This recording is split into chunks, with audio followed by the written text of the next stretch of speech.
Caleb Plant versus David Benavidez. This is a grudge match, always like a good grudge match. It always makes for an entertaining spectacle.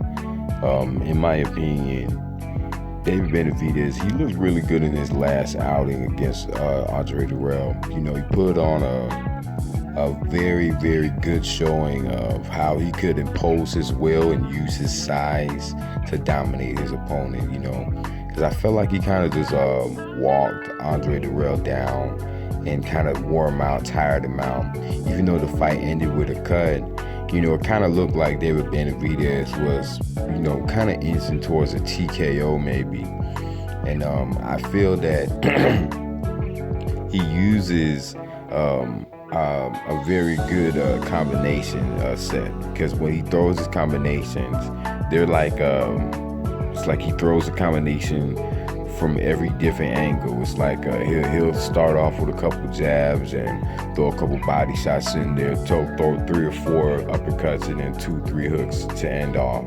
And then he'll just keep pressing that and keep pressing that. He doesn't have the hardest power, but he does have enough power to where if he's steady, throwing off combinations like that on you, eventually he's gonna leave somewhat dazed, because he does let his hands go.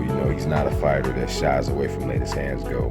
Caleb Plant, on the other hand, in his last outing, he looked good to me because he showed that his defense is one of his best assets.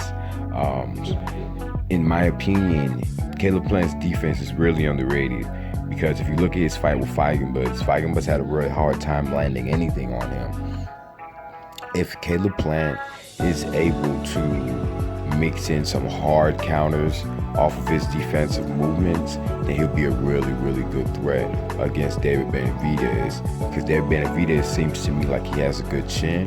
Caleb Plant has to somewhat work the body, he has to work the head, he has to do different things to offset the way David Benavidez attacks, because he likes to use his size advantage over his opponent. So if David Benavidez and Caleb Plant fight, then Caleb Plant's going to have to use his feet work. If he can't use his feet work, then it's going to be a point in time where David Benavidez catches up to him and starts to do some damage.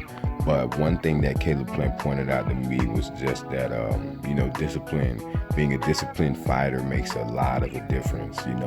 Whoever lacks discipline, when you're in that hard fight, it will come up and it will show itself, So I might have to lean a little bit towards Caleb Plant, because I do feel that he is a little bit more disciplined than David Benavidez.